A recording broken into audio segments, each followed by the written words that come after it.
Coucou les filles, alors aujourd'hui je vous retrouve dans une très courte vidéo pour vous parler un petit peu, pour vous dire un peu ce qu'il en est de ma fin de carrière postale, on va dire. Donc ça y est, j'ai terminé le vendredi 16 au soir.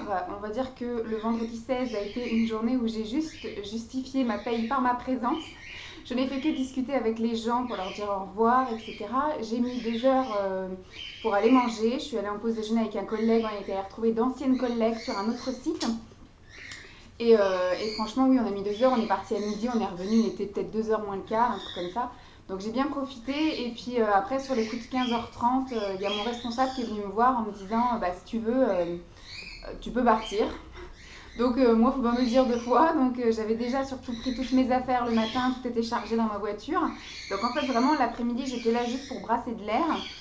J'avais pas envie et puis j'avais pas spécialement de raison non plus de me donner le dernier jour, de commencer des choses pour ne pas les terminer.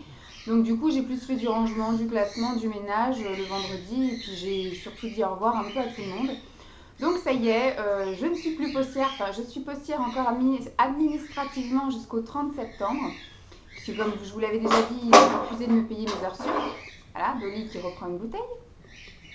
Ils ont refusé de me payer mes heures sup parce que j'avais 42 heures d'heures sup, donc ils ont préféré que je les prenne, donc il n'y a pas de problème. Moi je devais rester à la poste jusqu'à fin août physiquement, et tout le mois de septembre c'était la récupération de mes jours de congé de cette année, les jours de congé de l'année dernière, etc.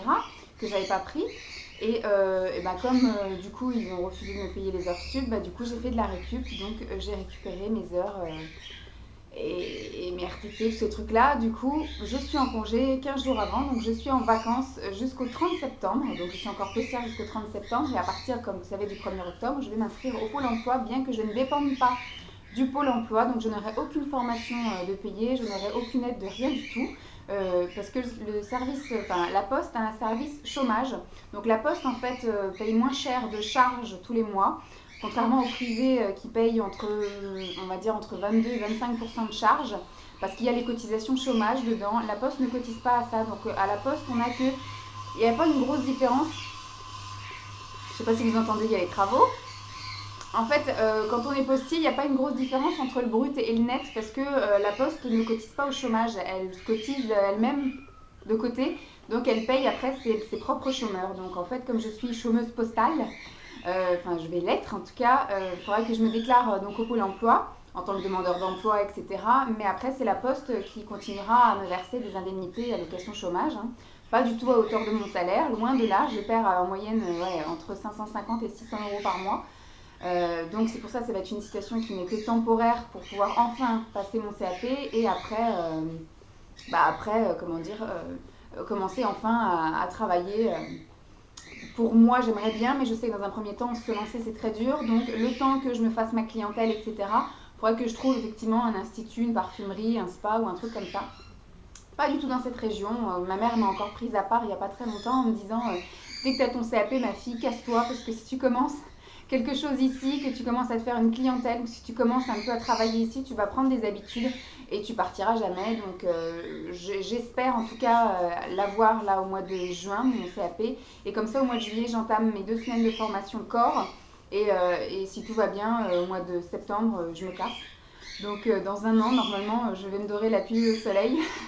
Mais je me retrouve encore bien seule en attendant que mon frère, si possible, me rejoigne assez rapidement et mes parents d'ici quelques années.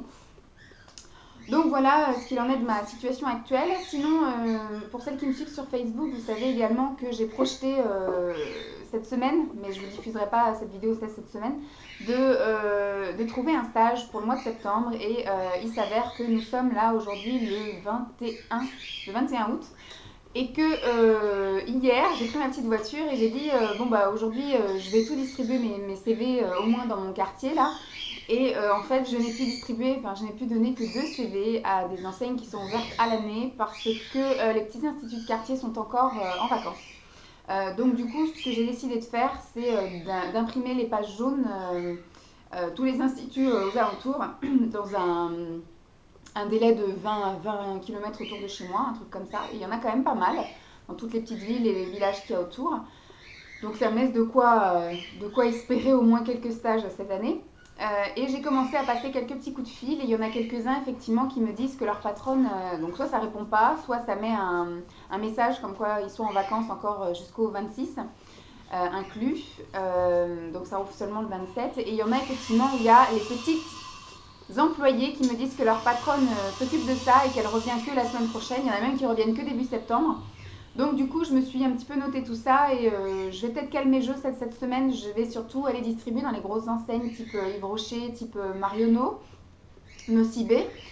Et des enseignes de vente comme Le Libellule par exemple. Sephora, je me tâte à y aller parce qu'il y a tellement de mauvais échos pour Sephora que du coup, aussi bien en tant que stagiaire qu'en tant que CDD et intérimaire, que du coup, Sephora, je pense que je vais choisir les plus petites enseignes ou alors vraiment en désespoir de cause, j'irai chez Sephora.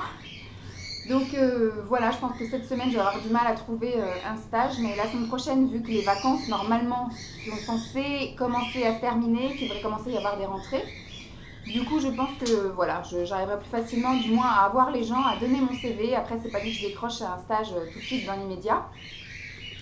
Après, c'est vrai que les gens, du coup, me voient assez motivée. Parce que quand j'ai donné, par exemple, à Une heure pour soi, c'est l'Institut de chez Leclerc, elle me dit qu'elle prend surtout des stagiaires de octobre à décembre pour renforcer la période pré-Noël, on va dire. Et qu'elle prend exclusivement en vente. Et moi, je lui ai dit, il n'y a pas possibilité, au moins pendant la période du stage vente, de faire 1 ou 2 journées d'observation en institut, tout ça. Donc, comme elle a vu que j'étais motivée, elle m'a dit que ça pouvait éventuellement se faire sur certaines clientes qui accepteraient. Je peux comprendre effectivement que les clientes n'aiment pas se sentir observées ou autre, mais après, moi, je peux très bien voir avec ma mère pour qu'elle prenne un rendez-vous ou un truc comme ça. Pour qu'on me montre un peu, ou alors, je sais pas moi, entre collègues, quand il y a un trou ou quelque chose, qu'on m'apprenne à faire quelque chose, parce que c'est bien beau l'observation, mais j'ai aussi envie de mettre la main à la pâte. Donc voilà, c'était un petit blabla pour vous donner un petit peu les nouvelles. Il n'y a pas grand chose. Donc moi, cette semaine, j'ai pas fait grand chose. Lundi, c'était vraiment une journée un peu rangement, tri. Je suis retournée chez moi pour faire ma lessive de drap, mon ménage et tout, pour que quand je vais rentrer chez moi lundi prochain, que tout soit nickel, que j'ai juste à poser mes valises et puis à me glisser sous les draps et puis voilà, que tout soit bien. Vendredi, j'ai prévu, enfin plutôt samedi ou dimanche matin d'aller faire quelques courses histoire de remplir un petit peu mon frigo et mes placards, que je ne me retrouve pas le mardi matin sans avoir rien à petit déjeuner par exemple. Euh, Sinon, après mardi, j'avais rendez-vous chez l'esthéticienne, du coup j'ai pu laisser aussi mon CV.